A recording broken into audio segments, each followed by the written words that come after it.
What many people experience as numb feet or heavy legs is often assumed to be a nerve issue, something irreversible or purely age-related. Yet, when we look closely at the biology, circulation quietly sits at the center of the story. Blood is not just a carrier of oxygen, it is the delivery system for glucose, minerals, hormones, and repair signals that keep nerves alive and responsive. When blood flow slows in the lower extremities, nerve endings are among the first tissues to suffer because they are metabolically demanding and highly sensitive to oxygen fluctuations. Reduced circulation means fewer nutrients reaching these nerves and slower removal of metabolic waste, creating an environment where sensation becomes dull, delayed, or distorted. Over time, the nerves are not damaged suddenly, but gradually starved, sending confused signals that manifest as tingling, pins and needles, or numbness. This is why numbness often improves temporarily with movement or warmth, as both increase blood flow and briefly restore communication between vessels and nerves. The body is constantly adapting to how we use it, and prolonged sitting, shallow breathing, or minimal muscle engagement reduces the pumping action that normally assists blood return from the legs back to the heart. Without that assistance, gravity wins, circulation pools, and tissues receive less oxygen than they were designed for. Importantly, this process is not binary. It exists on a spectrum, meaning early sensations are not a final verdict, but an invitation to intervene. When circulation improves, nerve function often follows, because nerves are living tissue capable of recovery when their environment changes. Understanding numbness as a circulatory message rather than a mysterious failure shifts the mindset from fear to curiosity and from resignation to possibility, because blood flow is one of the most responsive systems in the human body, capable of change within minutes when given the right signals. At the heart of restoring circulation lies a simple biological truth that modern life often forgets. The muscles of the legs are not passive structures, but active pumps designed to assist the heart.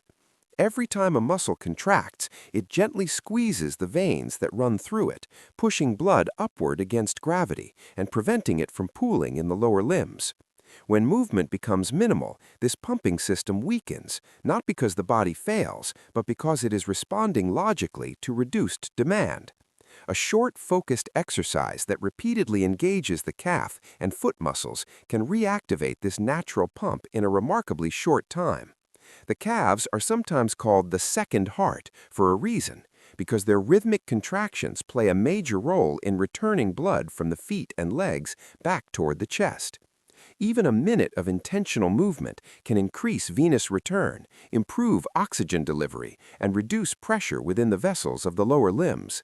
This is not about intensity or strain, but about rhythm and consistency, signaling to the vascular system that it is once again needed. When blood flow improves, tiny capillaries open, endothelial cells release nitric oxide, and vessels gently relax, allowing smoother circulation through tissues that may have been undersupplied for hours. This cascade happens quietly, without drama, yet its effects are deeply felt as warmth, lightness, and a subtle return of sensation. The elegance of this response reminds us that the body favors small, frequent signals over occasional extremes. A single minute of targeted movement, done daily, aligns with how the circulatory system evolved, responding not to force, but to repetition. In this way, circulation is less like a switch and is turned on and off, and more like a conversation between muscle and blood vessel, one that becomes clearer and more efficient when we speak to it regularly through simple, deliberate motion.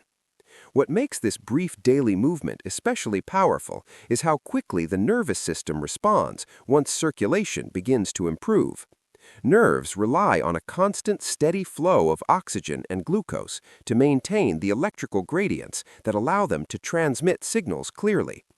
When blood flow increases, even slightly, nerve cells regain metabolic stability, and their signaling becomes more precise rather than erratic.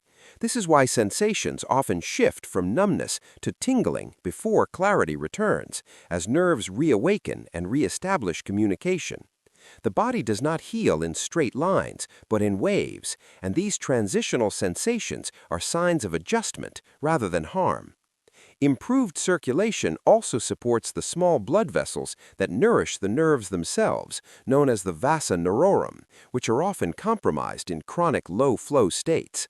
When these vessels receive more blood, nerve fibers are better able to repair their protective myelin coating and reduce low-grade inflammation that interferes with sensation.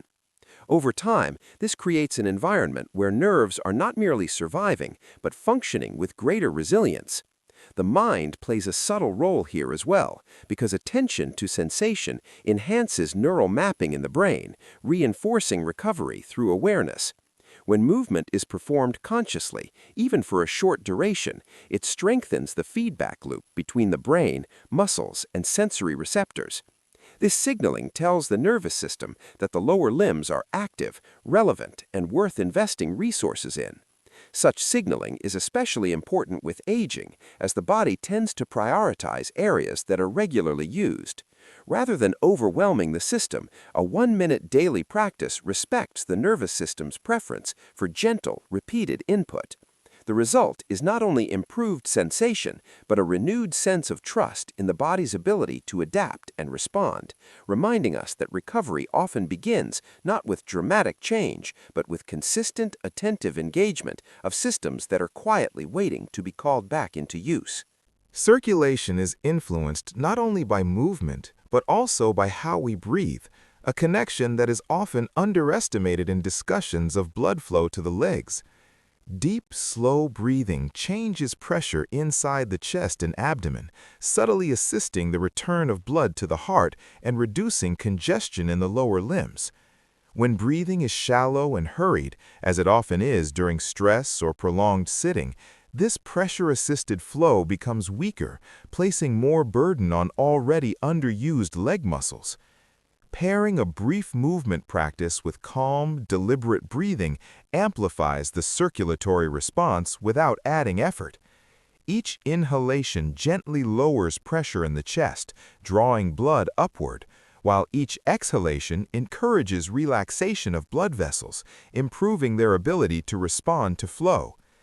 This rhythm creates a whole-body coordination between lungs, heart, and legs, transforming a local exercise into a systemic signal of safety and balance. Blood vessels are lined with sensitive cells that respond to both mechanical force and chemical cues, and relaxed breathing reduces stress hormones that otherwise cause vessels to constrict. As tension softens, circulation becomes smoother, less turbulent, and more efficient. This is particularly important for people who experience cold feet or heaviness at night, as nervous system overactivity often worsens circulatory sluggishness. By slowing the breath, the body shifts from a state of vigilance to one of restoration, allowing resources to be redirected toward repair and nourishment. Over time, this combination of breath and movement trains the autonomic nervous system to support circulation rather than hinder it. The practice becomes not just a physical intervention, but a reminder that the body thrives when systems work together rather than in isolation. In this sense, improving blood flow is as much about restoring harmony within the body as it is about addressing a specific symptom, and the simplicity of the approach reflects the body's deep preference for coordinated, gentle signals over forceful correction. Circulation does not improve in isolation from daily habits, and one of the most overlooked influences is timing and consistency rather than duration. The body's internal clocks regulate blood pressure, hormone release, and vessel responsiveness throughout the day, making short practices especially powerful when performed at the same time daily. When a 1-minute movement is repeated regularly, the circulatory system begins to anticipate it, priming vessels and nerves to respond more efficiently.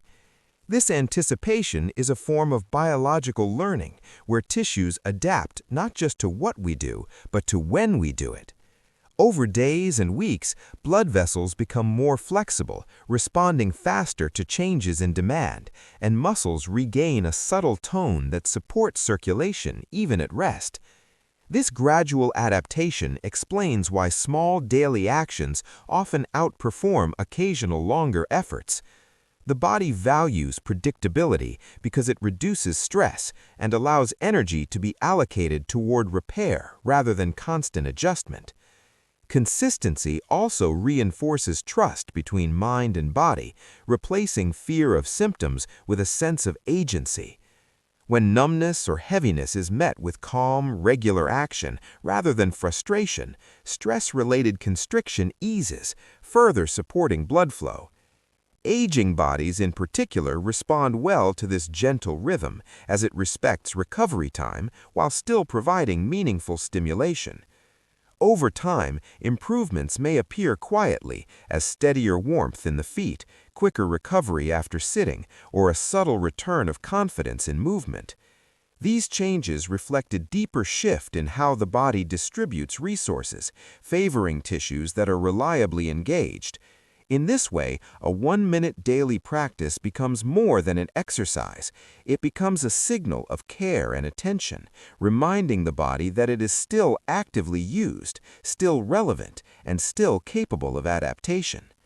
The simplicity of the approach is not a limitation, but its strength, aligning with the body's natural tendency to respond best to steady, respectful input that accumulates into lasting change.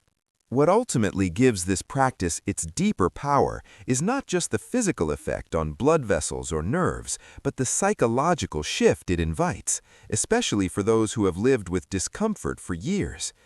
When symptoms like numbness or heaviness persist, the mind often learns helplessness, quietly assuming that decline is inevitable and effort is futile. A small daily action interrupts that narrative by offering immediate, observable feedback. Warmth returns, sensation changes, movement feels easier, even if subtly. These signals rebuild confidence in the body's responsiveness, which in turn influences physiology through reduced stress and improved nervous system balance. The brain is not a passive observer in healing. It actively shapes circulation through autonomic pathways that regulate vessel tone and heart rhythm. When the mind perceives safety, control, and consistency, blood vessels tend to relax rather than constrict. This creates a reinforcing loop where belief and biology support one another. Compassion toward the body also plays a role because harsh self-judgment elevates stress hormones that impair circulation, while gentle attention supports repair. A 1-minute practice done with patience communicates respect rather than urgency, aligning with how the body naturally heals. Over time, this approach reframes health not as a battle against aging, but as an ongoing relationship with a living system that responds to care. Especially later in life, this perspective matters because it restores dignity to the process of maintenance and adaptation. The body does not need to be pushed to extremes to improve. It needs to be listened to and engaged regularly. When movement, breath, and attention come together in a simple daily ritual, they remind both mind and body that change is still possible, not through force, but through steady presence and willingness to participate in one's own well-being.